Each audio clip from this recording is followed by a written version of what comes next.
Crunchyroll Login. Hey everyone, welcome back to our channel. In this video I will guide you through the steps on how you can log into Crunchyroll, so make sure to watch the video till the end.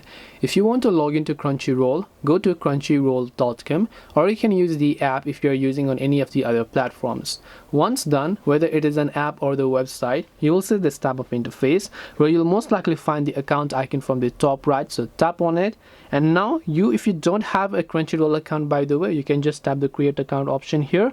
If you have a gift card, you can redeem here, but if you want to log in, choose a second option that says login over here and then just tap the login option. Now after you do this, all you have to do is simply make sure to enter your email address or username over here. Once you've done that, you want to simply make sure to go ahead and then actually enter your password.